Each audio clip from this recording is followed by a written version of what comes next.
się rano wstać. Boję się dnia. Codziennie. Rano boję się otworzyć oczy. Ze strachu przed świtem.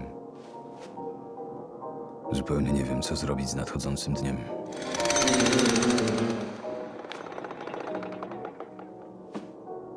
No, nie mogę.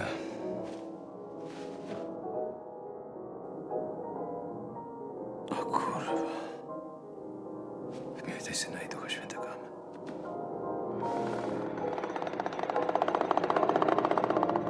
Mam niby jakieś obowiązki, a przecież pustka. Jakby zupełnie nie miało znaczenia, czy wstanę, czy nie wstanę. Czy zrobię coś, czy nie zrobię. Ja pierdolę. Higiena, jedzenie, praca, jedzenie, praca, palenie, proszki, sen. Ja pierdolę, kurwa.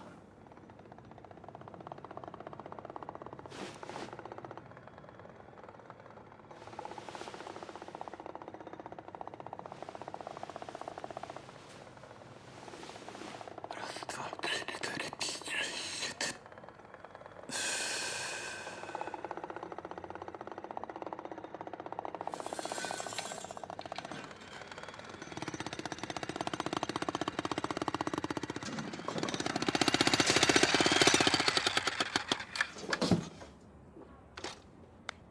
Czy panowie muszą tak napierdalać od bladego świtu?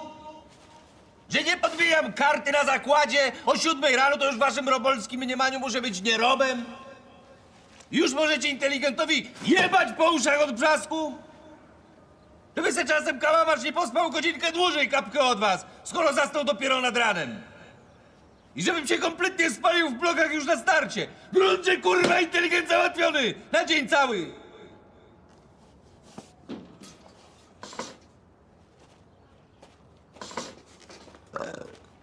Wrócicie napierdalać, jak siądę do pracy!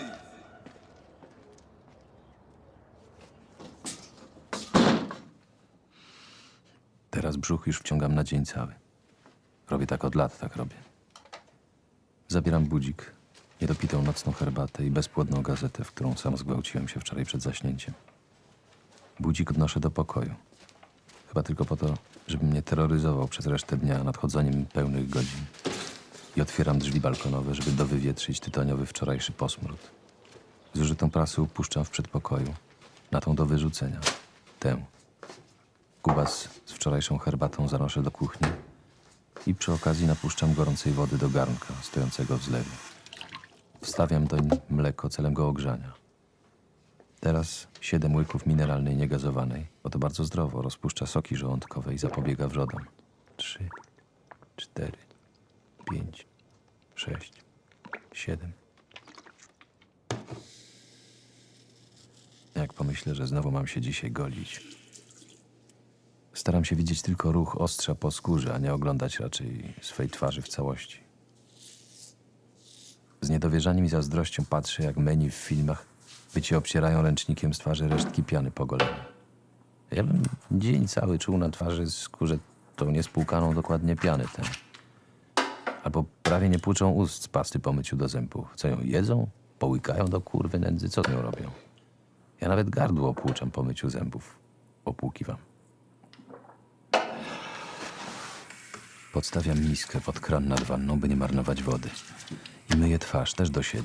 3 razy gorącą, ze zwilżaniem, omiataniem uszu końcami mokrych palców oraz 4 zimną, także z omiataniem.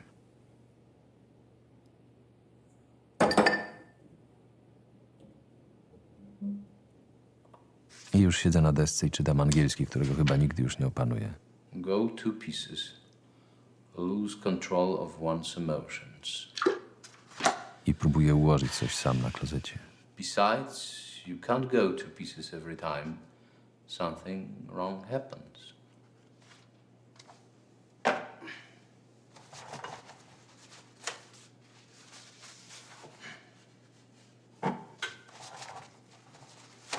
Długo podcieram tyłek, czy już papier czysty.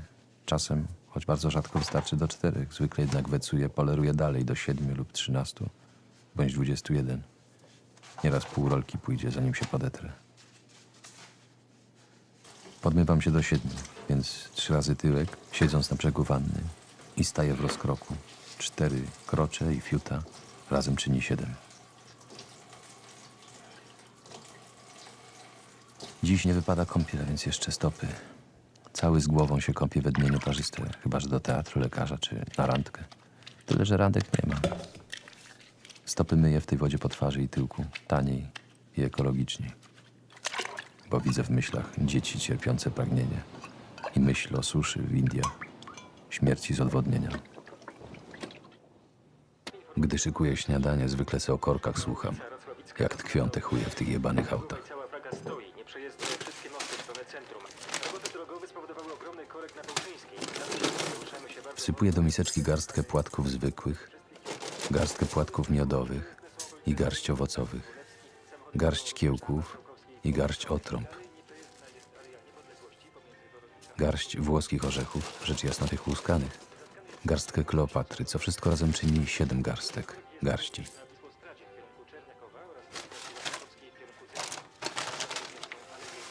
Dziś właśnie mi się kończą płatki z kukurydzy, więc wsypuję ich resztkę, licząc za pół garści.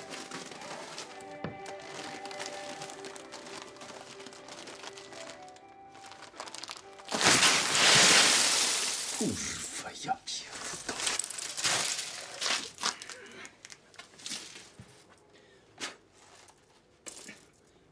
Nie trawię marnowania żywności. Z zasady. A moja żona była. Ciągle chleb wyrzuca, gdy tymczasem miliony głodują na świecie. Żeby nie jeść samotnie, jem z telewizorem.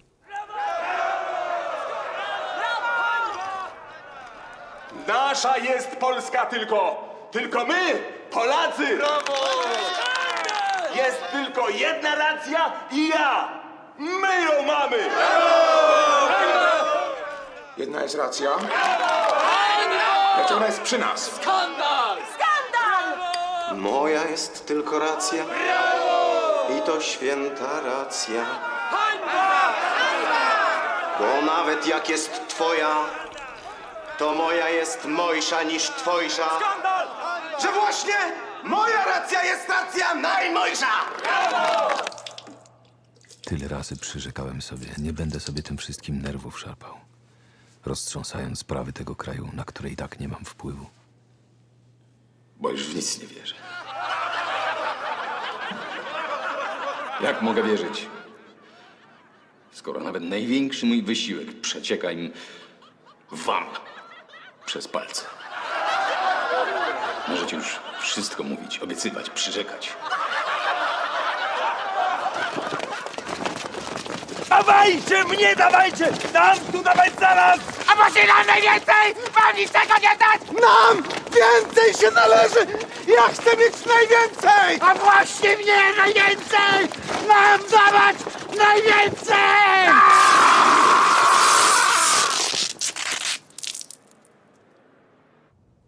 Prozak na chęć życia. Geriawit na się niestarzenie. Nootropil na lepsze funkcjonowanie metabolizmu mózgu. Enkopirynę profilaktycznie. A herbatą z nocy popijam to 7 razy, po łyku 4 oblizując wargi. Wysikuję się jeszcze kapkę dla pewności, żeby nie mieć wątpliwości co do wysikania, kiedy siądę z kawką. 1, 2, 3, 4. Kurwa.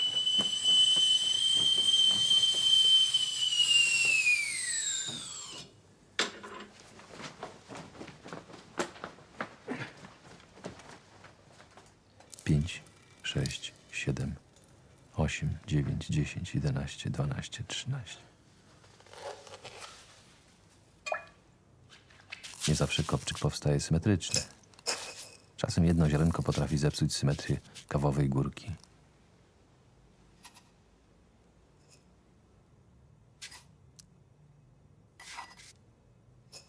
No.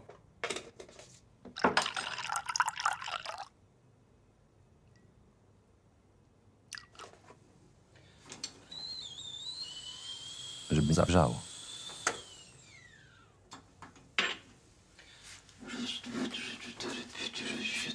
Żeby już nie wrzało.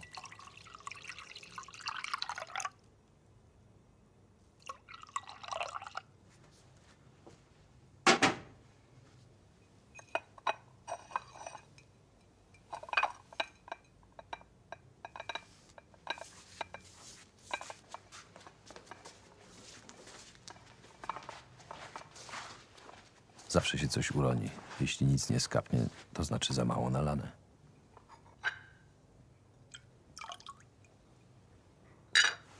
Wszystkie swe zajęcia staram się rozpoczynać o pełnych godzinach, w najgorszym razie o wpół.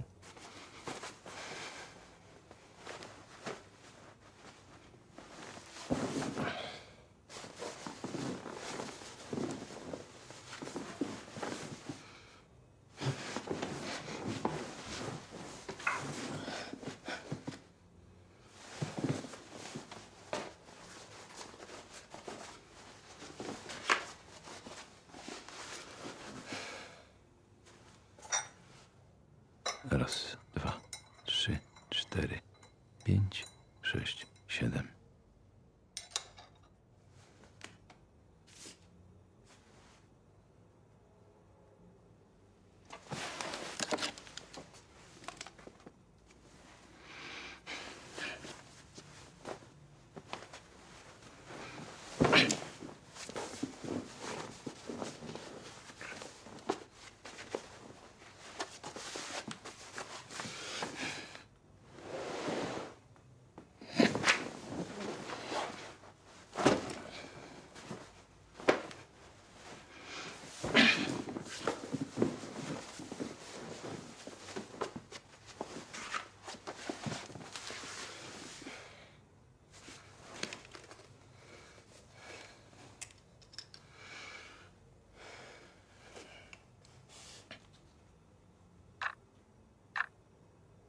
Chcę siebie oszukać, lecz wiem, że to daremne.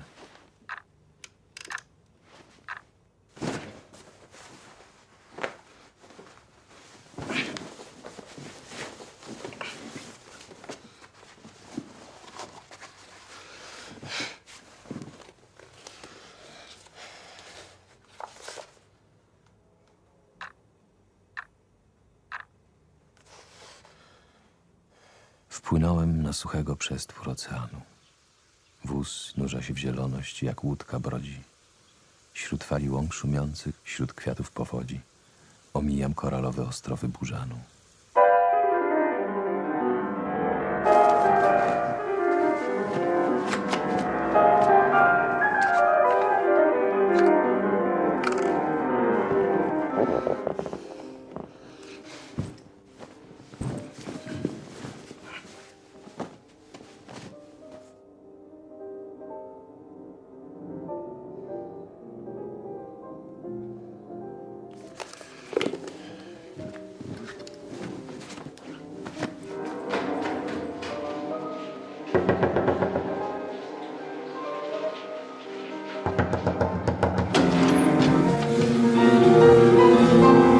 Czy nie można by ciszej? Ciszej by nie można? Można ciszej!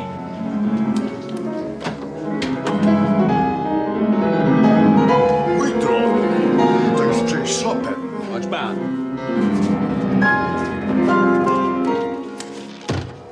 Słyszy pan? Tylko pana słychać w całym domu, jak ryczy. Mój drogi, to jest konkurs. Jakżeż go nie słuchać? No ale nie przez beton, sufit, drzwi, podłogę. Też sobie mogę go puścić, jak będę miał nastrój ochotę na Chopina. Bo kocham Chopina i słuchać. Nie od pana, bo pan ma życzenie ze słyszeć pod prysznicem, a ja muszę słuchać. Mój najłaskawszy panie, ja też muszę słuchać różnych pańskich odgłosów, kiedy pan ma gości. Kiedy ja mam gości? Zresztą, dobrze już. Dobrze. Co on we mnie wyczuwa? Jeszcze mnie wydyma. Odkąd tu mieszkam, jeszcze nikt mnie nie odwiedził. Dobrze słyszę, co pan tam robi na kanapie. Ja robię na kanapie? Co się tam wyprawia? Aż cały tapczan chodzi. Chuj ci w dupie chodzi. Specjalnie mnie odkręcił. Wydały je pan. Albo Wietnamczycy. Patrz pan, co te żółtki. Patrz pan, jaka perfidia. Zalewają nasz rynek skarpetkami z gumką. Specjalnie to robią. A wiesz pan dlaczego? Tak. Żebyśmy podostawali burgera. Żeby nam, panie, nogi, panie, żyły uciskało, tamowało krwiobieg i w 3 miesiące, panie, burger. I kolejne amputacje. Stopy ciach, kolana ciach, uda. A jak stopy ciach, to już pan skarpetki nie, na skarpetki nie. Wszystko jedno. Skarpetkami chcą nas, panie, powyzabijać. Ale nie mnie. Te żółte kurduple za chude są w żółtych uszach. Patrz pan. Widzisz pan? Kupuję u tych głupków tych taniochę uciskową. I ciach! Żyletką gumki. I skarpetka bezuciskowa, zdrowa. Bezuciskowe skarpetki zdrowe, bezuciskowe.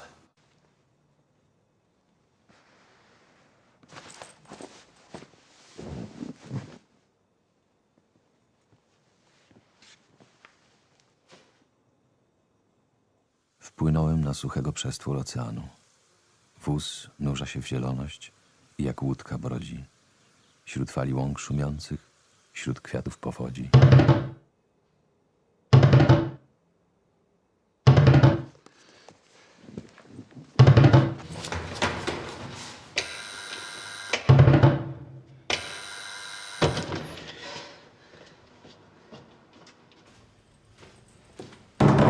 Co pani czeka na mnie, aż usiądę do pracy, żeby zacząć walić? Ja pod panią pracuję. Czy wszystkim kobietom się wydaje, że jak ktoś nie wychodzi z domu na 8 do roboty, to już nie pracuje?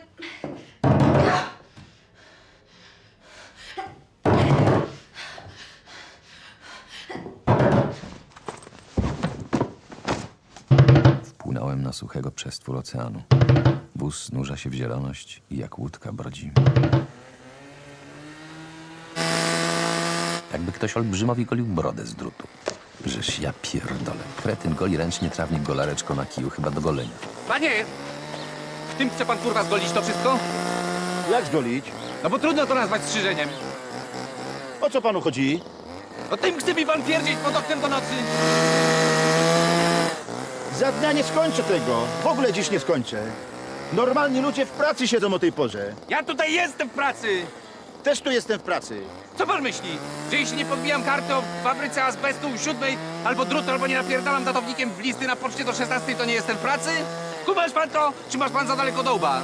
Ja tutaj właśnie pracuję! A ja nie pracuję? Ale tym, taką... To, że mnie ukradli. Tym to sobie może pan łeb w dupę ogolić. A pan sobie mózg ogól. Idź pan. Rób pan swoje. Wpłynąłem na suchego przestwór oceanu. Jestem skrajnie zmęczony, a przecież jest rano. Całkiem rozmontowany. Ja tu ginę, mamo. Przecież moje życie, miało wyglądać zupełnie inaczej. Zamknięte. Czy na pewno? Na pewno. Na pewno ją szarpnąłem? I tak mnie będzie męczyć. 1., 3. i 5. Tylko po przestępnych. Jezus, ja pierdolę.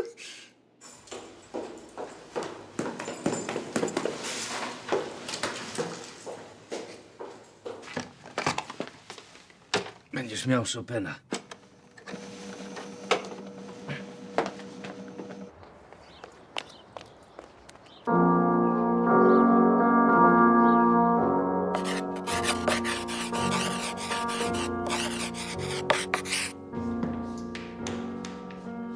I mam jakiś blog. Tylko bezradnie patrzę, jak tam piszą na mnie wyrok, kończą pisać.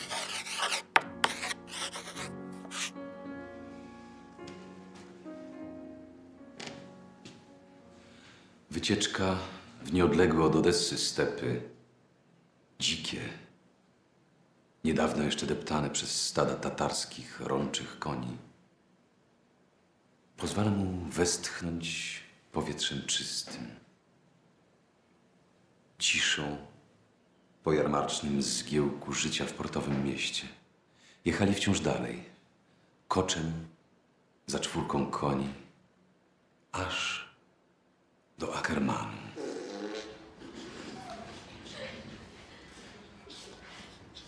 Szczyty czerniały w wieczór nieprzebytą ścianą. Nie opisywał tego. Stwarzał je na nowo.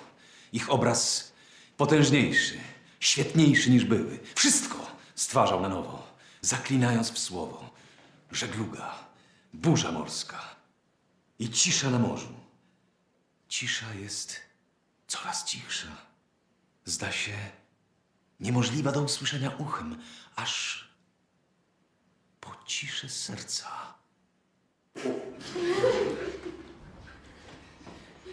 Szukam choćby tych jednych słuchających oczu.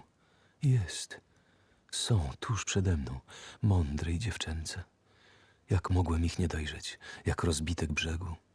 Cały świat mi maleje do jej wiernych oczu, więc powiem do nich, wszystko powiem tylko do nich. Nawigator ze statku, bez tchu, Mayday, Mayday, do tej jednej, co słucha mnie na mojej lekcji. I w tej ciszy tak ucha natężam ciekawie, że słyszałbym głos z Litwy. Jedźmy. Nikt nie woła. Co się panu stało? Uderzyłem się w skrzynkę. W skrzynkę?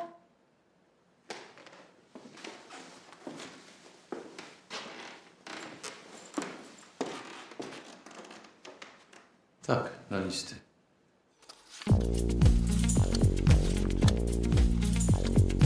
Nie, no to nie do wiary. Nie, to być nie może. 8 lat podstawówki i 4 liceum. Potem 5 bite studiów, dyplom z wyróżnieniem. 20 lat praktyki i oto mi płacą. Jakby ktoś dał mi w mordę. Ja pierdolę, kurwa.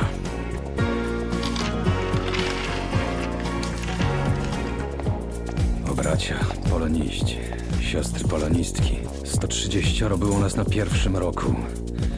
Myśleliśmy, że nogi Boga złapaliśmy.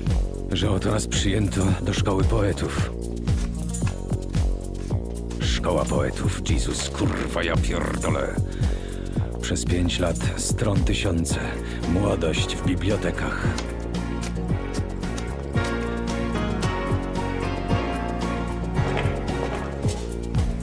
A potem bida i rozczarowanie. A potem beznadzieja i starość pariasa.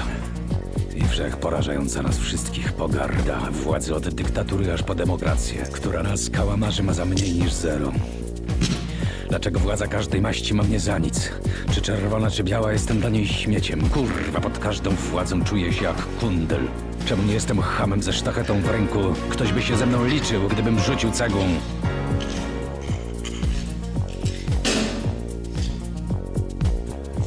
A przecież stanowimy sól ziemi. Tej ziemi. Mimo że nie jesteśmy prymitywną siłą, dyktaturami zawsze wstrząsają poeci. Wtedy nas potrzebują zrozpaczone masy, które nie widzą dalej niż kawał kiełbasy. Które nie widzą dalej.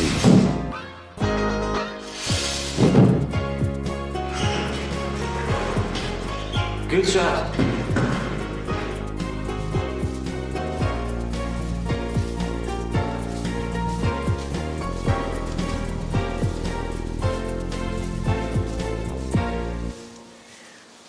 A więc jeszcze przyjmują do pracy w mym wieku. Co się stało? Zjedz coś. Mamo, nie jestem głodny. Uderzyłem się w skrzynkę. Skrzynkę? Zupy zjedz, talerz gorącej, pomidorowa, przynajmniej dobra. Mamo, nie chcę zupy na listy. Chcę z mamą porozmawiać. Na listy możesz rozmawiać i jeść. Mamo, nie chcę jeść. Nie dokończyłem dziś lekcji, mamo. Dokończysz kiedy indziej, zjesz. Jak nie dokończyłeś? Bo pierdzieli. Nie mów tak. Prykali. Nie mogłeś im czegoś powiedzieć? Co powiedzieć? Komu? Ja bym im powiedziała. Mama ma na wszystko recepty, z którymi człowiek nie wie, co ma robić. Po każdej radzie mamy czuje się jeszcze gorzej. Wyszedłem dziś w środku z lekcji. Taka praca dobra. Zła. Lubisz ją. Nienawidzę. Gdybyś nie odszedł z uczelni, już byłbyś profesorem. Nie byłbym naukowcem. Więc nie wiem, jak ci pomóc. Jedz, może mało soli. Muszę odpocząć, mamo. Odpocząć na dobre.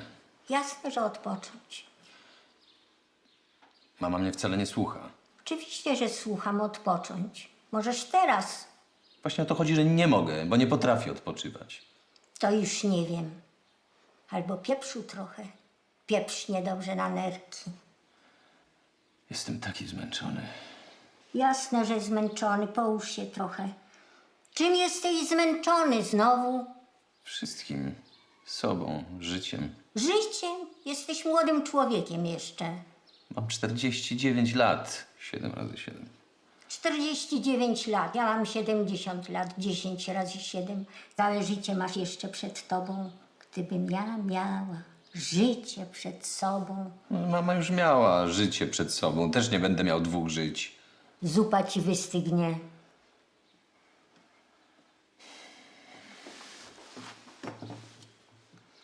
Musisz je tak skrobać, bo jest zmarznięte, się lepiej rozsmaruje. Dobrze, mamo, skrobię. Zawsze skrobię i zawsze słyszę, że trzeba skrobać. Ja już tego nie mogę słuchać. Chciałam tylko powiedzieć, że trzeba skrobać, bo zmarznięte. Zrób sobie górne światło. Mamo, robię sobie takie, jakie potrzebuję. Ale mnie to nie przeszkadza. Ale tu chodzi o mnie, nie o mamę. 10 000 razy powtarzałem mamie, że nienawidzę górnych świateł. Pierwsze słyszę. Bo mnie mama nigdy nie słucha. Zawsze ciebie słucham. Nigdy. Mam wrażenie, że ani jednego zdania, które przez całe życie, słowa jednego, kiedykolwiek nie słuchała mama mojego.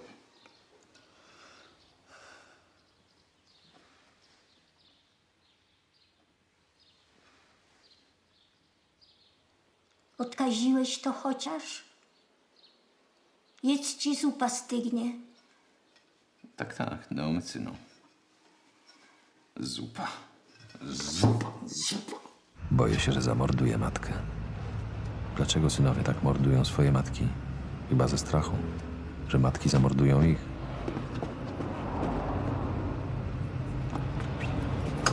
Teraz znowu biedna jest.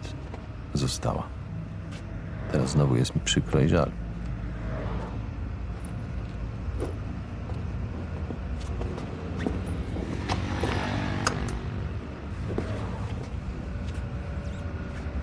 Niedługo trzeba będzie psa zostawiać przy każdej rzeczy.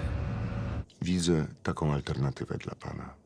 Albo proszki uspokajające i nasenne, albo, i to uważam za jedyną drogę, długotrwałą i bardzo bolesną dla pana psychoanalizę.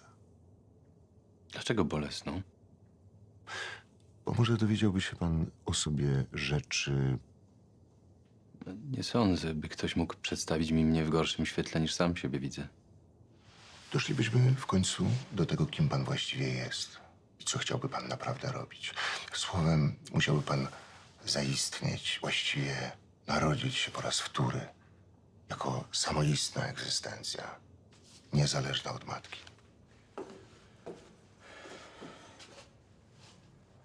Nie, ten jej się nie spodoba.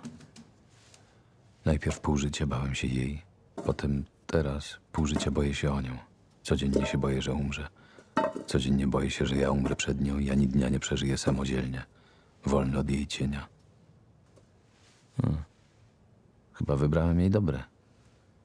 Wszystko, co zrobiłem, robiłem po to, aby nie zawieść jej oczekiwań. A ona przez całe moje dorosłe życie nie mogła mi darować, że porzuciłem asystenturę na uniwersytecie i nie zostałem profesorem, tylko nauczycielem, zgodnie z powołaniem.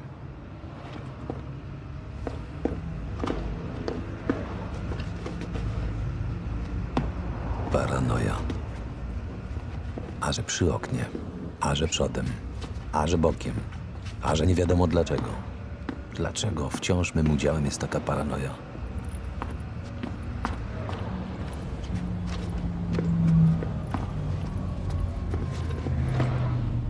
Więc żadnych proszków na to nie ma? Nie. Znajomy mówił mi, że dał mu pan takie przeciwpadaczkowe i dobrze mu zrobiły. Nie, Spał po tym. nie, Twardo. niestety. A nie mógłbyś pójść z tym do doktora Malejki? Do doktora Malejki ze sprawami, z psychicznymi sprawami? Przecież Malejko to chirurg. Ty zawsze miałeś do niego takie zaufanie. Do Malejki to pójdę z zaufaniem, jak będę miał do ucięcia nogę, a nie głowę. I zaraz żałuję, że to powiedziałem, bo nagle widzę, że już nie ma do kogo. A zawsze wykłócała się o wszystko. O każdy drobiazg, do upadłego, ząb za ząb. Całe życie mi zabrała, a teraz nawet nie można mieć już nawet do niej pretensji. Sądź teraz Honeckera albo Pinocheta. Ja wolę dać panu coś pewnego. Przepisuje mi Tegretol normalnie na szajbę. I Meleril na myśli samobójcze. Jak pan ma takie... Do tego okna. Rwie się skakać.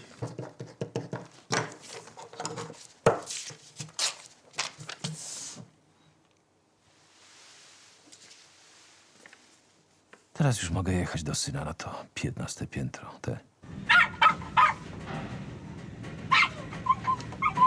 Może pani trzyma tego psa? Ma pan coś jakoś przy tym gmera. Co gmera? Po prostu plaster poprawiam opatrunek. To mam zamierać zamrzeć, bo z psem jadę? Pan nie podnosi głosu, bo on się denerwuje. Cześć, synuś. Cześć. Jestem wykończony, muszę odpocząć. Nie wiem, czemu mówię to do niej. Jasne, że odpocząć. Idę na zebranie Ligi Wolności. Z ciuchami? Ciuchami? Ze szlafrokiem? Pasek ci się ciągnie. Ta, ciągnie.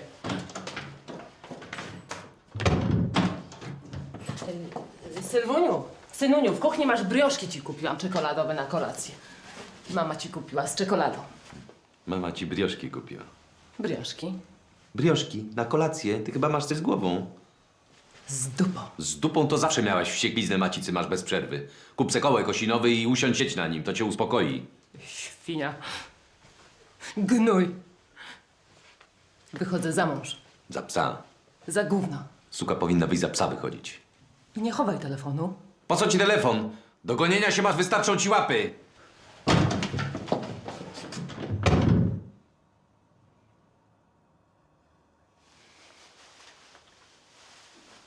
Może powtórzymy angielski? Nie no, co ty, tato? Odmień być. No daj spokój. No odmień, no. Weź się, tato. Bo nie odmienisz. Ta, nie odmienię. No to odmień. No, I am. Am. I am. No wiem, I am. You are. You are... No sam powiem. Ale nie mówisz. Bo ty Co ja? Co ja?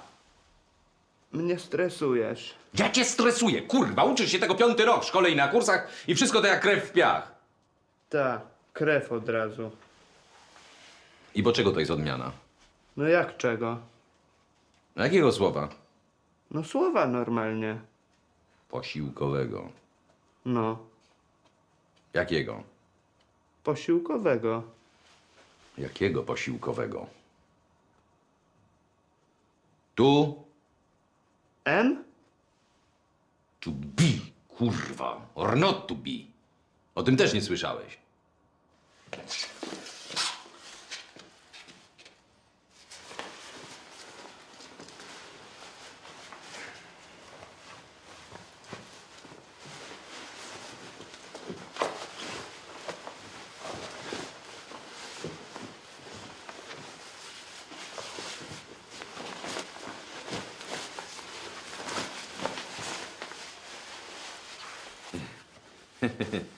Musisz przyznać, że jak tatuś zrobi dziubek, to nie ma chuja we wsi. Co prawda, to prawda.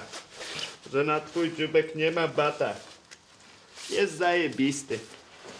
I tylko w głębi duszy, jak ząb z dawna ćmiący, lękam się tej wariackiej sztafety pokoleń. Mój ojciec przecież też tak zmagał się przed wyjściem. I na mnie się ten obłęd pewnie nie zakończy. Sylwuniu, to jednak samobójstwo było kupować ci jaskrawo-pomarańczową kurtkę Levi's. Levi'sa. Jeszcze cię gdzieś zabiją przez nią. Jest zajebista.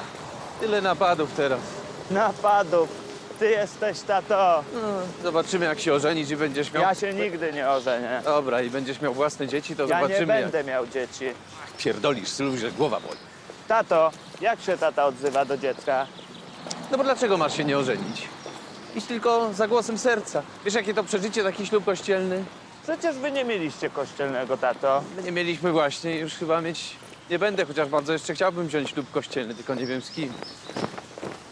Kościelnego na pewno nie będę brał. Dlaczego kościelnego nie? Bo jak się coś popsuje, rozleci, to nie można się rozwieść. Ale nie trzeba zakładać od razu, że się rozleci. Lepiej, że się uda na całe życie. Tylko o małżeństwo dbać trzeba. Pielęgnować je jak ogród. Co jest najbardziej znane Chopina? Chopina? Polonez Azdur, etiuda rewolucyjna. Ale taki najbardziej, że od razu już wiadomo. To etiuda rewolucyjna. Podobno napisał to dla jakiejś dupy. Dla dupy? To nie rewolucyjna chyba. Ciekawe, czy popuściła mu szpary. Co zrobiła? No, czy ją zapiął, gwint zerwał. To ja lecę, śpieszę się, lecę. Gdzie ty się śpieszysz, tato, kurwa? No bo kurwa, śpieszę się do domu. Ale to do domu się śpieszysz, kurwa? No niby kurwa racja. Co ci się stało? Przypieprzyłem się w skrzynkę. Ja, zajebiście.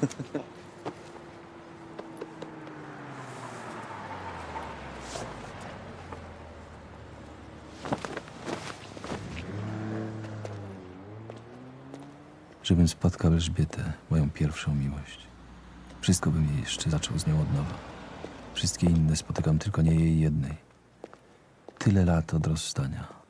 Tyle lat od mej od niej ucieczki, od miłości jedynej w życiu. Tyle lat.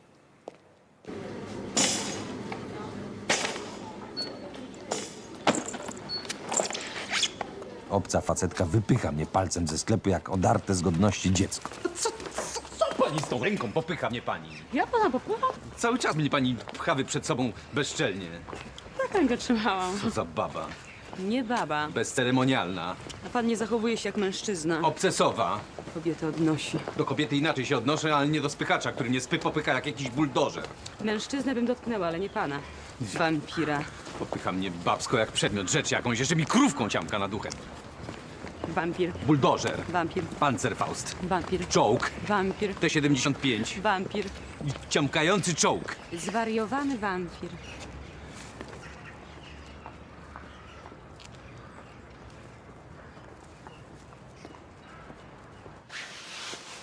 Kurwa.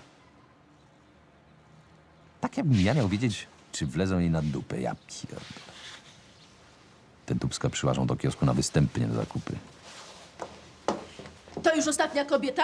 I jeszcze jakaś głupia sraka za mną wykrzykuje mi przez ramię na duchę. Kobieta to już ostatnia? Tak. No więc ja, choć nie potrzebuję i gówno mnie to obchodzi. Może mi pani tą dorzuci kobietkę tę? Ojej, no, może panu jednak niepotrzebna. Nie, dlaczego? Chętnie przejrzę. A ja oddalam się wesół. No może pół wesół.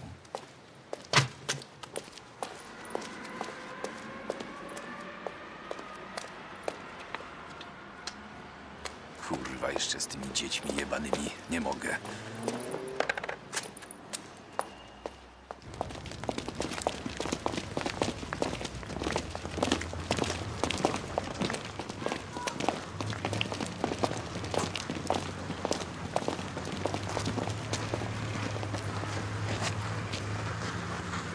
Patrz pan, co za głupota, żeby w 7 osób manifestację robić. To jest właśnie demokracja, żeby każdy se nawet w pojedynkę mógł pójść. Z takimi durnymi hasłami. Z najdurniejszymi właśnie, to jest tolerancja. A pierdolisz pan tolerancję. No sam pan pierdolisz. No tylko nie pierdolisz, bo wridać mogę dać. Też free dać mogę dać.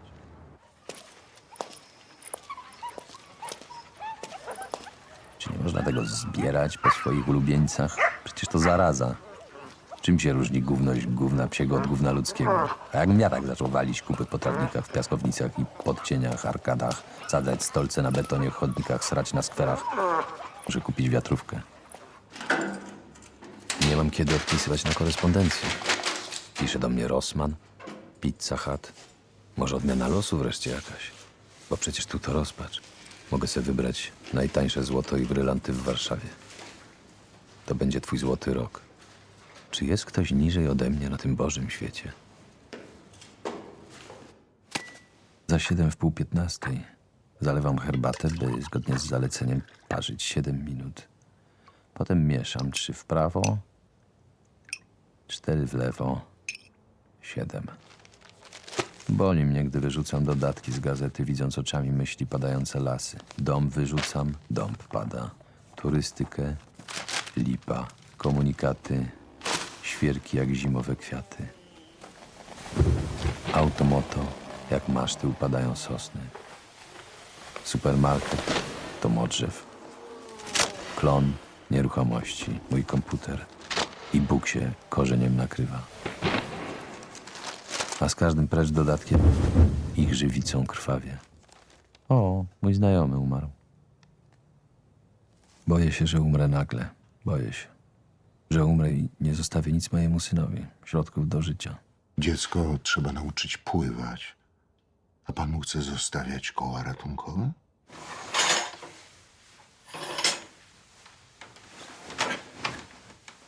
Jestem skonany tym wszystkim. Wypatroszony. Ogłuszony jedzeniem.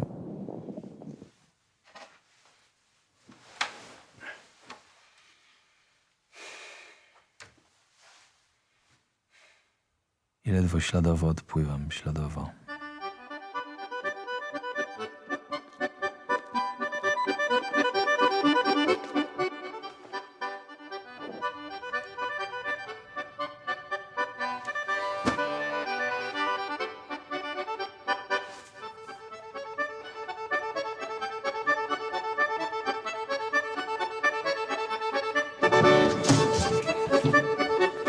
Idź pan stąd!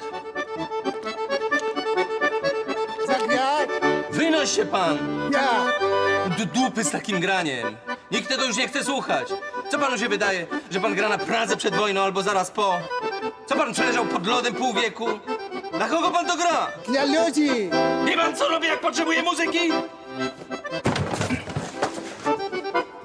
O! Od Cockera do Mozarta! Albo chociażby Chopina, chociażby mogę sobie chociażby posłuchać. Na wyciągnięcie ręki. A pan będzie zajmował zakazane piosenki. Wypierdalaj pan tą harmoszką!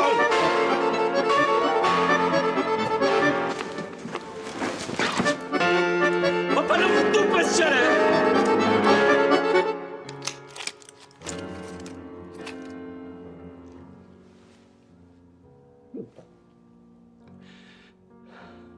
Spokojnie.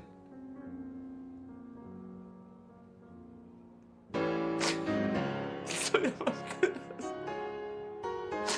Kawę pić po środku uspokajającym relanie.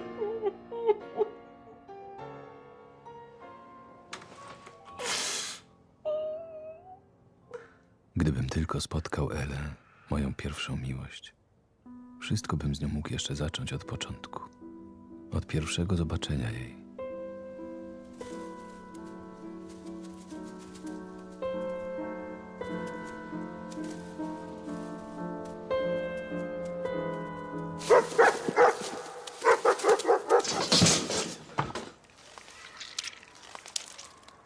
No co pani? Z czym? No co mi pani sra tu nim pod moim oknem?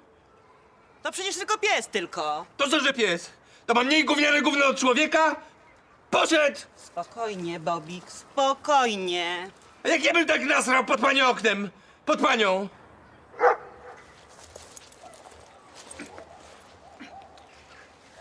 Co pan? A sram jak pani pies. Chyba ma pan coś z głową. Psy obowiązuje taka sama dyscyplina i reguły współżycia jak ludzi. Wolność jednych nie może być kosztem drugich.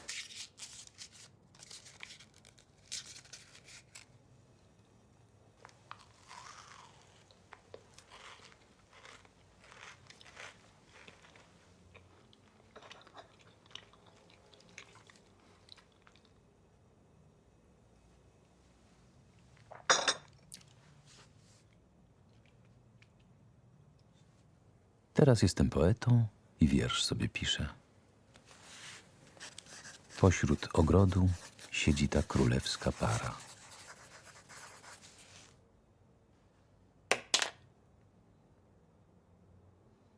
Nie sięgnąć i nie pisać, no bo brak ołówka?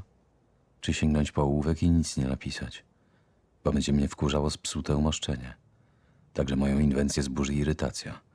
A znowu nic nie burząc, nie sięgnę ołówka.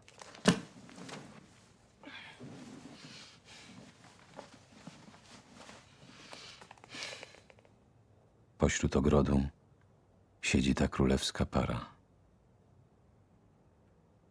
Miast natchnienia, już czuję tylko rozdrażnienie. Czuję? Au, czuję. Czuję? To najbardziej jebie. Dziś prawa, a wczoraj lewa. Czuję? No przecież igły to są. Czuję. Czuję? Tak. Prąd czuję? Czuję, wnerwia mnie to dzisiaj. W akupunkturze dobry prąd.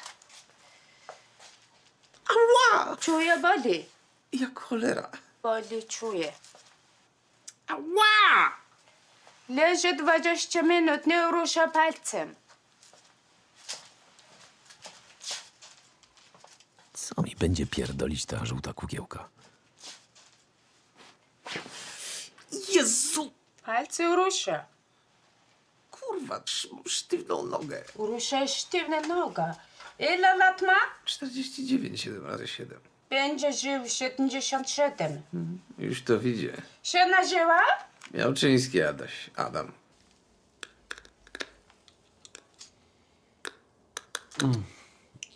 Bardzo pan zęby zjada. Zaciskam strasznie. Piję kolejne kawy i coraz bardziej zaciskam szczęki. Raz pan ich nie otworzy. Trzeba by panu zrobić szynę. Na noc zakładać ochronną na zęby. A jak ją połknę? Puści, sunie spodnie.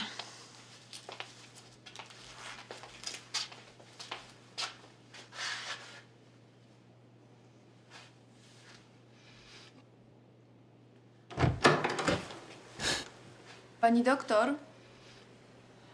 Pani pyta, czy pani doktor przyjmie panią dziś jeszcze. Wypnie. A gdzie mieszka? Na Piłsudskiego, dawnej Mickiewicza. No co, trudności z oddaniem oczu? Wypiąć bardziej, niech nie kuli jak pies przy kupci. Może nie trudności, ale nie siusiam już jak. Straż pożarna. Przyjmę.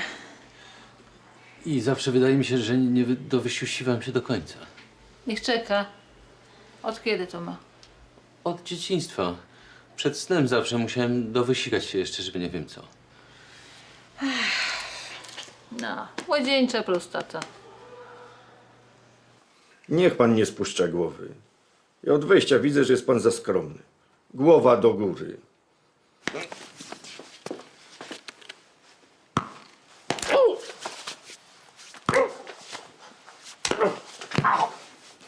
I do góry głowa. Przecież jest pan ważną osobą.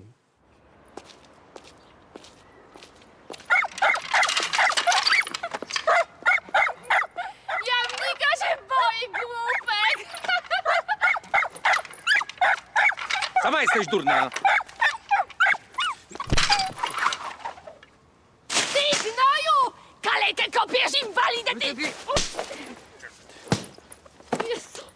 O Jezu! Zabił mnie! Marian!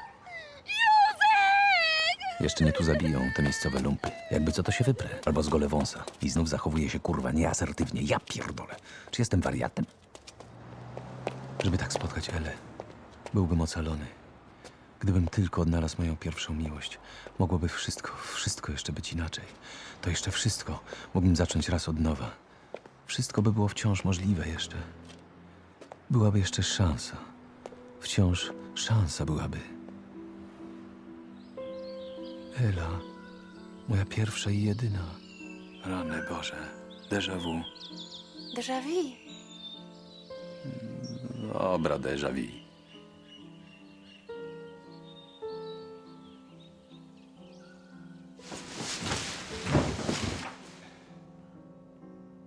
Chcę umrzeć. Albo wyjadę. Ale 6?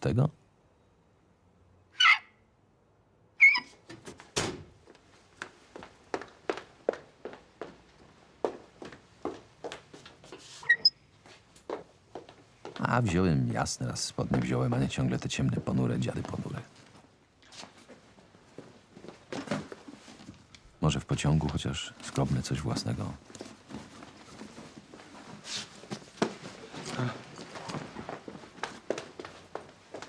I angielski. Wciąż nie mogę go posiąść.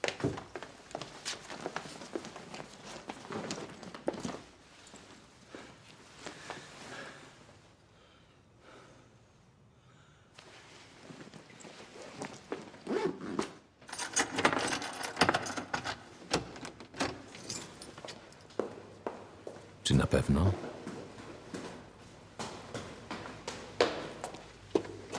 Dobra, zamknąłem. Lecz czy zamknąłem kurki? Od gazu? Od wody?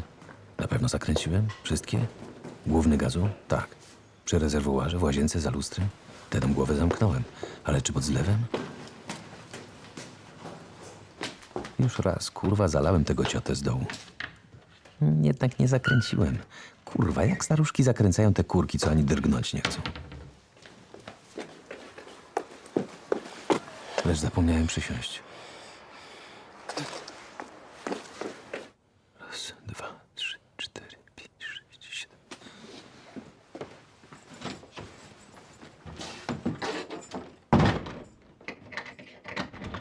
Kurwa, nie pocałowałem stópki Jezuska przecież mojego przed wyjściem.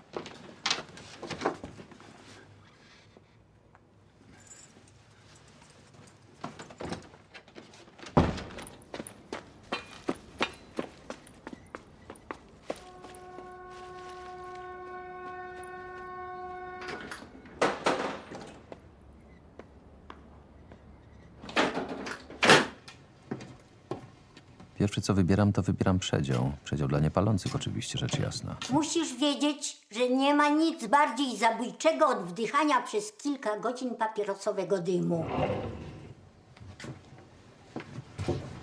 Czy się nie będą otwierać przy hamowaniu lub ruszaniu? I czy nie są za ciasne, by się z nimi nie szarpać przy każdym pójściu na siku się odlać?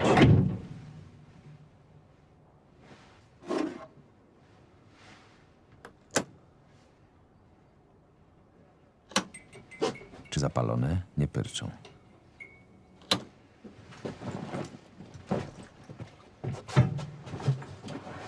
Jeśli pusto i zajmę tyłem do jazdy, to Przynajmniej cię tak nie zawieje w razie co. przy czyimś kretyńskim wietrzeniu, ale ma to tą złą stronę tę, że jestem pierwszym, do którego się dosiądą. Bo tylko u mnie zostaje wolne miejsce z jazdą, przodem przy oknie. Łakomy kąsek dla kogoś, co zajrzy tu z dzieciarem jakimś. Zajmę z jazdą, to się zaziębię. Siądę tyłem do jazdy i zajmę torbą miejsce z jazdą, to obok mnie uwali się spocony grubas. Z wszystkiego złego trudno, niech już będzie tyłem. Trochę mdli, co prawda. Ale najbezpieczniej w czasie zderzenia. Jak co, to powiem, od centralnej może się zwolni. Żeby się zawczasu oddzielić od barachła. Nie wdawać się w rozmowy, w ogóle w nic się nie wdawać.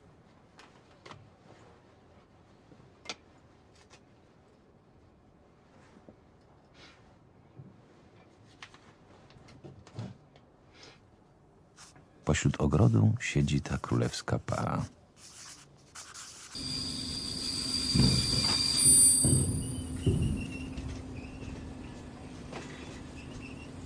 No to ja już wiem, że on będzie siedział koło mnie.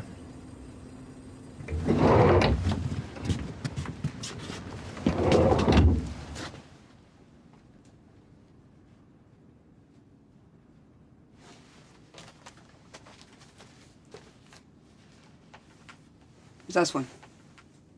Co ty? Wariatka. Sam jesteś wariat. Nie będzie panu przeszkadzać, jak zasłonie. Ale po co jest biały dzień? Samo południe, 4 po południu. Wrzesień, nie ma 6 jeszcze.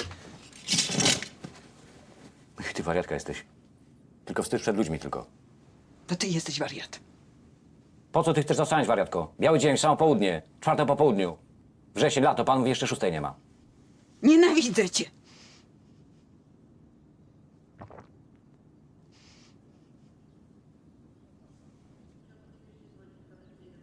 Jeszcze kwadrans do odjazdu, ja już jestem mokry, koniec. Miałem wiersz napisać, wiersz.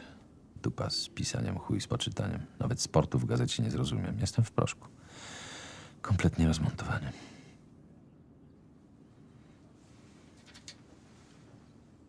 Idę sobie, wariacie zwariowany. A ty siedź tu, zwariowany wariacie.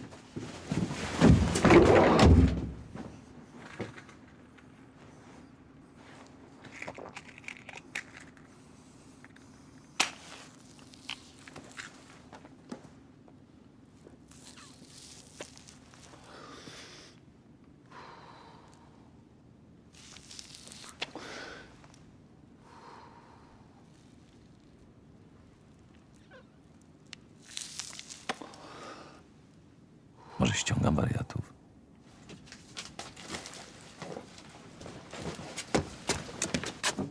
Pośród ogrodu... Przepraszam, czy to wolne miejsca? Proszę. Siostrzyczki.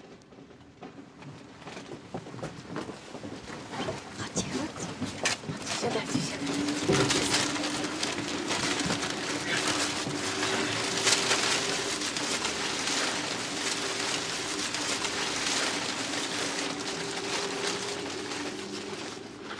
I zasmrodziły cały przedział. Kotlety z psa, chyba zmielone razem z budą. I czekam na psa. Jak na wykonanie wyroku. Bo on już zapadł. Tam, na peronie. Czy wolne miejsce? To akurat ty? Skrytyniała idiotka.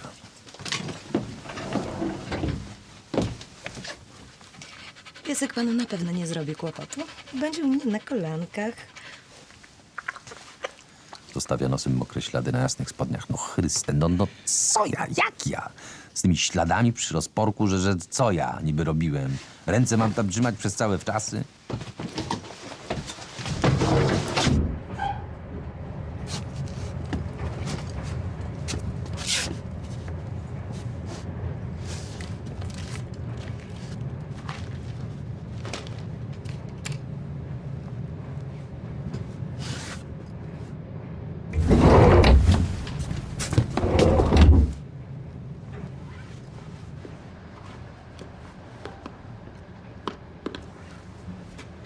Nawet dobra dupka w gruszkę. I taka inna. Taka żona.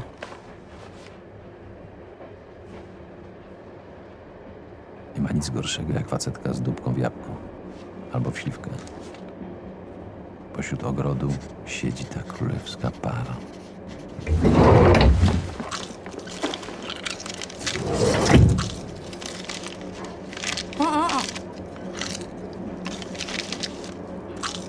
Ostatni. Ostatni. W nocy sobie śpię. Ja też. A w dzień sobie chodzę. Ja. W nocy sobie śpię. Jak kury. Ja też. A w dzień sobie chodzę. Ja. Żona. Wodzirejka, głupia pizda. No, śniadanie jem. Tak. A w sklepie kupuję. Tak. Super. No, śniadanie jem. Tak. A w sklepie kupuję. Tak. Super. Skąd się biorą te koszmary? Wypłosze wytupy spod krzaka. Ja. Nie. Całuję. Ekstra. Umówił się. Ja. Nie. Całuję. Ekstra. Umówił. Ja. Nie. Próbuję im złapać. Na zegarku 10 sekund bez gdakania, ale się nie udaje. Ani 5. I tak 3 godziny 48 minut każda. Razem 11 godzin 24 minuty. Całuję. Ekstra. Tępe cipy.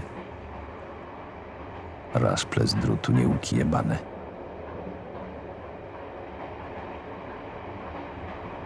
Tylko czekam na to. Czy byłby pan tak uprzejmy i pomógł mi zdjąć bagaże? Nie, Słucham? po prostu nie. Mi kto pomaga?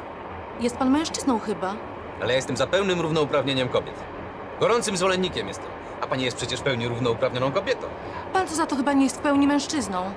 Widzicie w nas mężczyzn w pełni? Przypominacie sobie tylko, jak trzeba wynieść śmieci, kontakt naprawić, zwolnić miejsce w tramwaju, autobusie. Nie jestem już w pełni mężczyzną, bo nie ma takiej potrzeby. Pani jest w pełni mężczyzną, za to. Odkąd mój umysł myśli i sięgam pamięcią, to te klapy zawsze opadały. A dlaczego?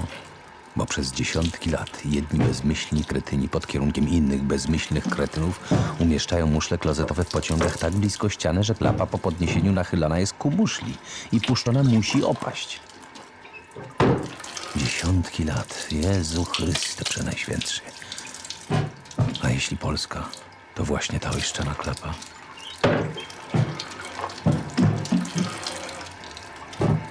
Who would you like to be? Pierwsza klasa. Odżałuję już te pieniądze. Żadnych psów, dzieci, nikt nie gada. Teraz jadę jak w niebie. Rozkładaj!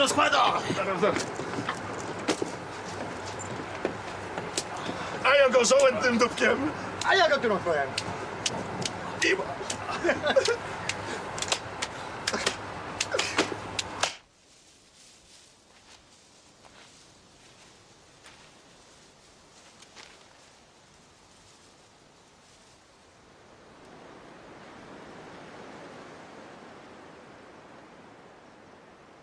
Będę pierwszy na plaży. Drugi. Popatrzę, a tu na brzegu sąsiad, kurwa, stoi świeżo po kąpieli i patrzy se na morze. Z pyle odejdę, schowam się, to mnie gdzieś później dorwie, zaskoczy w środku odpoczynku i całe mi spieprzy wszystko. Będę musiał odpoczywanie liczyć na nowo od tego. Lepiej już sam go tego i będę miał to z głowy. Już tylko odpoczynek potem. Dobry sąsiadowi. Przepraszam? Witam sąsiada. Nareszcie słońca trochę. Słońce wyszło w końcu. Przepraszam. Słoneczko zaświeciło. Słońce! Co słychać? Nie udało mi się życie. Zmarnowałem. Uciekłem od pierwszej, jedynej miłości. Potem ożeniłem się bez miłości. Jedyna istota, którą kocham, mój syn, wychowywał się w piekle mojego małżeństwa. Tak jak ja wychowywałem się w piekle małżeństwa moich rodziców. A myśl, że mój Sylwunio będzie tak samo nieszczęśliwy jak ja, łamie mi serce. Praca, która była moim powołaniem, okazała się udręką za grosze.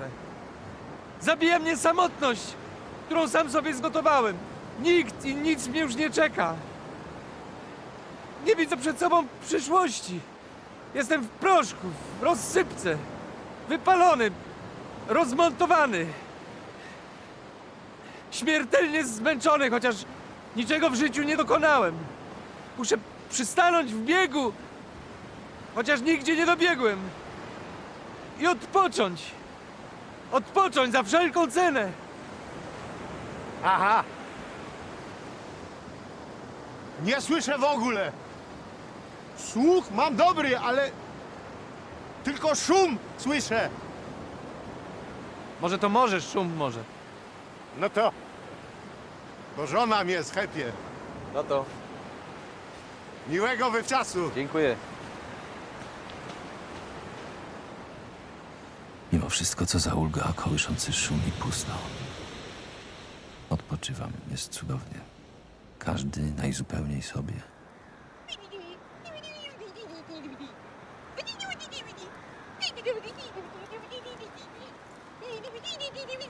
Gada, ona. Napierdala do niego cały czas, a on se myśli cały czas, nie słucha.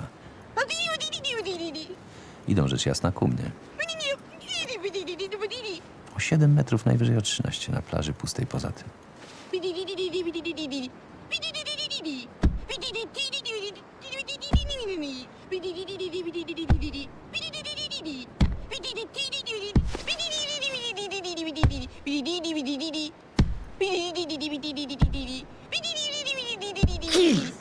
Kurwa, kurwa!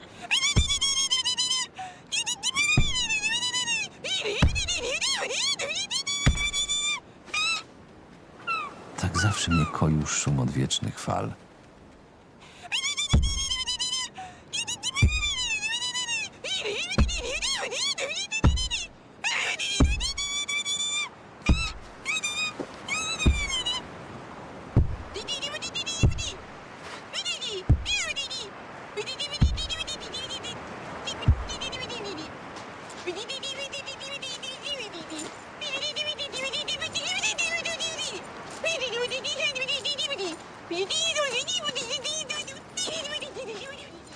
Wciąż jednak odpoczywam.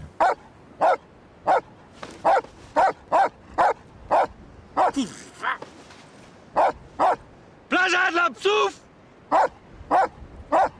Zabiję skurwysyna. Skurwego syna zatłukę! Zajebię go na kotleta! Agar! Agar! Leżeć.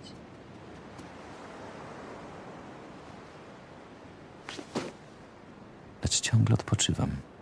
Muszę tu przecież odpocząć.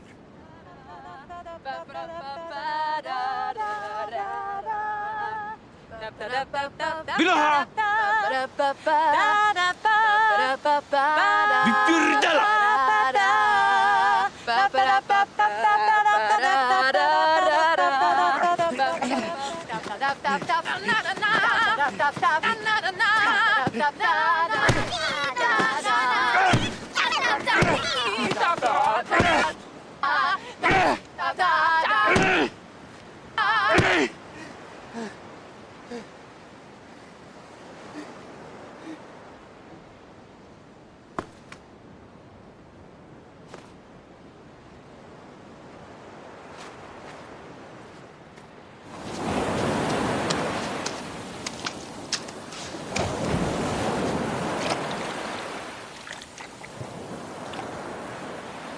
Kiedyś płynąłem prosto, jak między linami. Teraz miotam się w kółko rozpaczliwym pieskiem.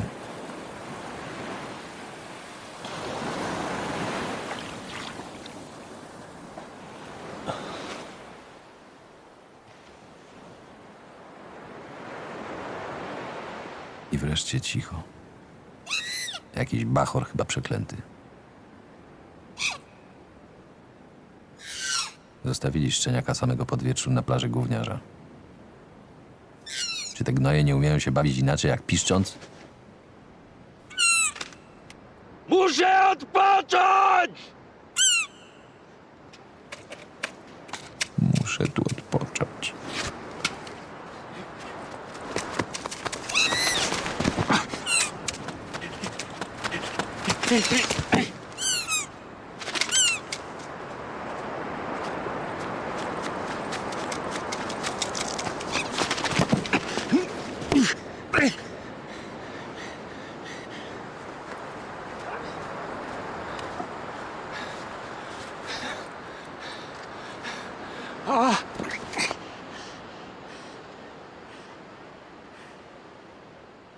Jak żołnierz pada na twarz, to czapa.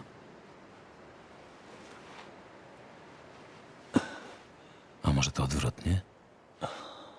Źle wyglądasz. Nie, to odwrotnie. To jak na wznak, to kapota.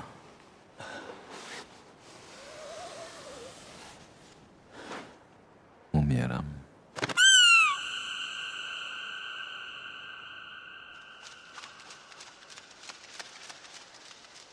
To jak to? Już nie będę więcej młody? Już nie naprawię popełnionych głupstw? Myślałem, że będę mógł jeszcze pozostać przy swojej pierwszej miłości. Cóż za ponury absurd. Żeby o życiu decydować za młodu, kiedy jest się kretynem. Umieram, mamo. A tam umierasz zaraz, młodym człowiekiem jesteś. Umrzeć myślisz tak łatwo, mleka się napij ciepłego, dobrze ci zrobi. Albo jest zupa od obiadu, jaką lubisz, pomidorowa, dobra. Pochowajcie mnie obok Sylwunia! No przecież Sylwek żyje, ty stary idioto. Mama, da spokój, mamo. Położę cię przy mnie, tato. Zawsze myślałem, że nie umrę nigdy. Tak mi wstyd na myśl, że umrę. Taki się czuję tym upokorzony. Taki był mądry. Teraz umiera. Taki był mądry, a Teraz umiera. Taki był mądry. A teraz umiera. Lecz nawet w chwili śmierci marzę, że spotkam jeszcze swą kobietę życia. I zdążę jeszcze z nią przeżyć jeszcze całe życie.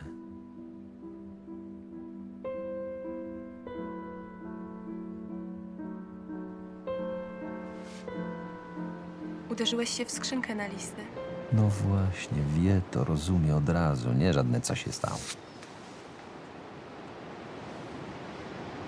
Jak masz na imię? Elżbieta. Ela. O Boże, więc jednak Elunia. I odtąd zawsze będziemy razem. Ale do południa nie można się do mnie odzywać. Dostosuję się. Ale ja nie trawię, jak kobieta przy mnie ogląda seriale, a ty na pewno lubisz obejrzeć sobie. Oglądać lubisz. Nie lubię. Kurwa, gdyby istniała komisja do badania zbrodni przeciwko językowi polskiemu, telewizja powinna być pierwszym i głównym oskarżonym. Nie pomyślałam o tym.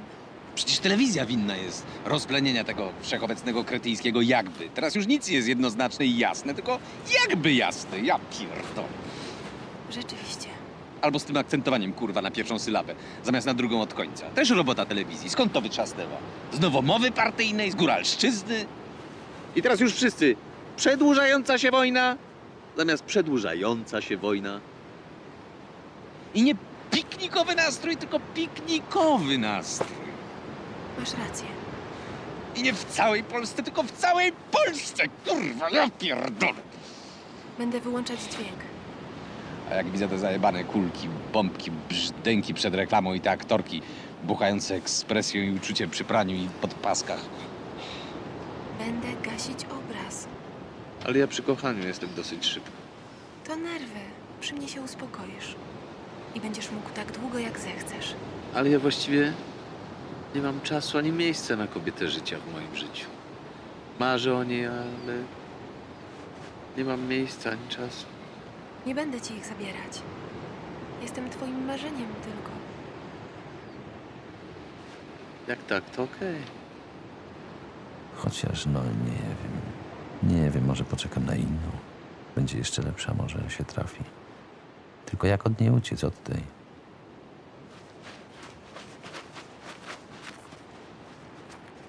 Nie zostawiaj mnie teraz. Nie zostawiaj mnie teraz. Nie zostawiaj mnie teraz. Muszę napisać, coś wreszcie stworzyć. Pośród ogrodu siedzi ta królewska para.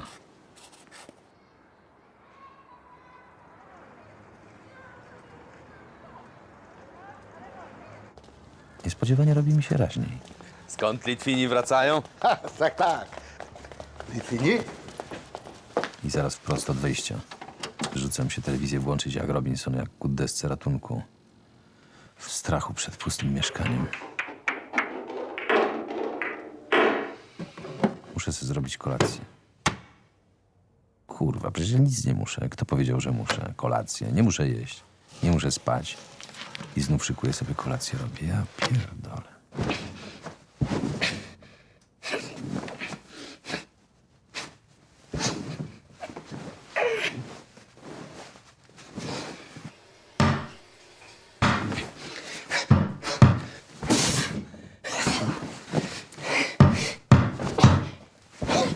Nie grzeć się tam!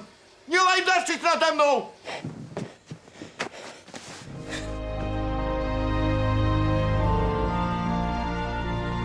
Nie ryzykuj, by twój rycerz poczuł na ustach twój łupież.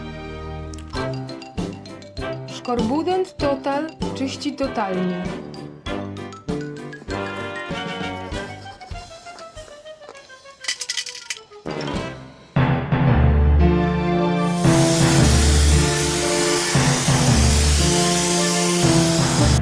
Fajos?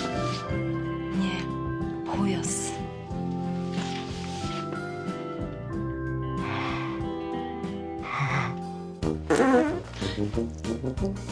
Gdy w towarzystwie powietrze zepsujesz,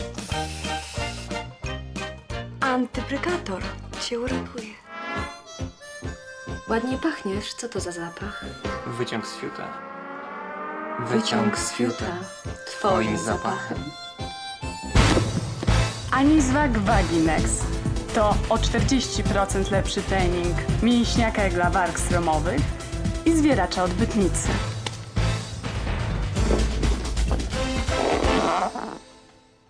Raz, dwa, 3, 4, 5, 6, 7.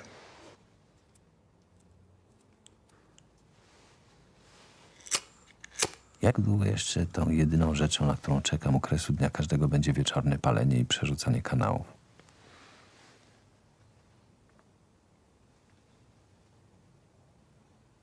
Ileż to razy w myślach osiągałem wszystko. Udało mi się tylko nie być komunistą. Osteoporoza, częstomocz i nietrzymanie moczu, guzki odbytnicze, prostata, no i rak przy okazji, stercza i odbytu, pęcherza, płuc i gardła, i trzustki i skóry. Raka boję się strasznie. Wszystkiego się boję. Parkinson, Alzheimer.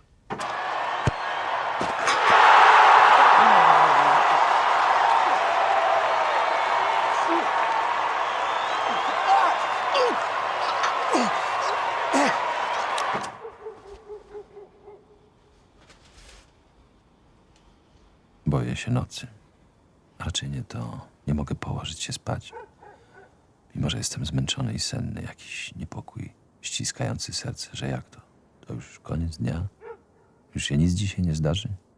Gdy wieczorne zgasną zorze, zanim głowę do snu złożę, modlitwę moją zanoszę Bogu Ojcu i Synowi. Dopierdolcie sąsiadowi, dla siebie o nic nie wnoszę, tylko mu dostajcie proszę. Kto ja jestem, Polak mały, mały, zawistny i podły. Jaki znak mój krwawe gały, oto znoszę swoje modły do Boga, Marii i Syna. Zniszczcie tego skurwysyna, mego rodaka, sąsiada, tego wroga, tego gada. Żeby mu okradli garaż, żeby go zdradzała stara, żeby mu spalili sklep, żeby dostał cegłą w łeb, żeby mu się córka z czarnym i w ogóle żeby miał marnie, żeby miał Ejsa i raka, oto modlitwa Polaka. Myślę se, Litwini? Jacy Litwini myślę? Bo nie zrozumiałem. Cały wieczór myślałem. Wreszcie mnie olśniło. Skąd Litwini wracają? Dobrze mówię? Najpierw nie zrozumiałem. Wracają z wycieczki nocnej, nawiasem mówiąc. Myślę se, zapukam, bo sąsiad do mnie wierszem, a ja jak głąb ciemny. Skąd Litwini wracają? Chyba nie zbudziłem. No właśnie spać się kładę. Se myślę, Litwini, nie wytrzymam do rana. Pójdę i zapukam i powiem, że Litwini wracają z wycieczki. No dobrze, już Litwini, już mi pan powiedział i chciałbym się położyć. A, przepraszam bardzo, ale nie ja zacząłem z tymi Litwinami. Pyta pan, skąd Litwini, więc ja odpowiadam. Chyba o to chodziło. To dobre, Litwini. Tak, tylko powiedziałem, chuj tam z Litwinami. No panie, jak to chuj tam? Najpierw pan zaczyna, a potem się pan wścieka? Dobrej nocy życzę. Oczywiście myślę o odebraniu sobie życia. Jeśli tego nie robię, to może dlatego, że myślę o synu, że brak mi odwagi, że się przyzwyczaiłem, że mama mi mówiła zawsze, że... Trzeba żyć. Więc żyję. Pół tusikodinu na kaszel po fajkach, z krzyżykiem na ból głowy, też po papierosach. I pół lerivonu przeciwko czarnym myślom przed snem i depresji i ułatwia zaśnięcie. I pół imowane na sen pierwszy, do tego połówkę Stilnoxu, aby ten sen podtrzymać. I aspirynę na wszelki wypadek. Szklankę ciepłego mleka radzę wypić przed snem. Wziąć letni prysznic, potem mokry hop do łóżka. Nie przespać jednej nocy, odpisać na listy. To potem drugiej nocy na pewno się zaśnie. Musiałbym odpisywać pizzy lub Ikei.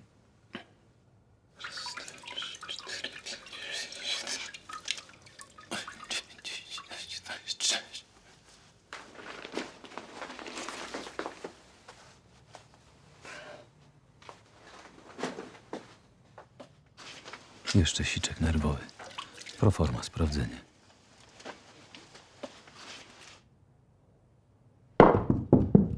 Jakby kuc się rozpędzał. Kurwa, ja pierdolę. Co pani kucykowi pokój wynajęła? Z biegunów uciekł! Nie, to coś jakby gałka szklana upuszczana.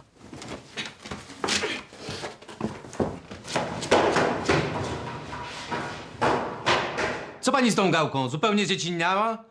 Tak kicająca gałka po mózgu mi skacze. Gałką? Ja śpię pod panią! Pode mną?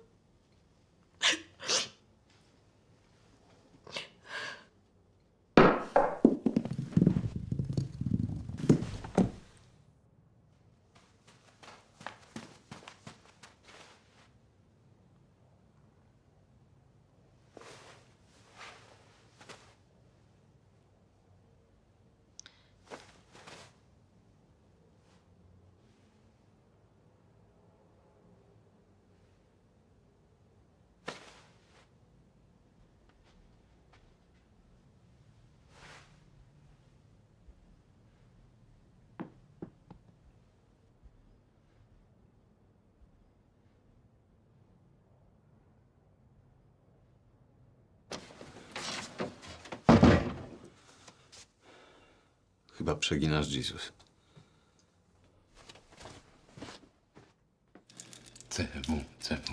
CWKS, Legnia.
Towarzyszu podróży, zbudowałeś byt swój, zasklepiając jak termit wyloty ku światłu i zwinąłeś się w kłębek, w kokonie nawyków, w dławiącym rytuale codziennego życia.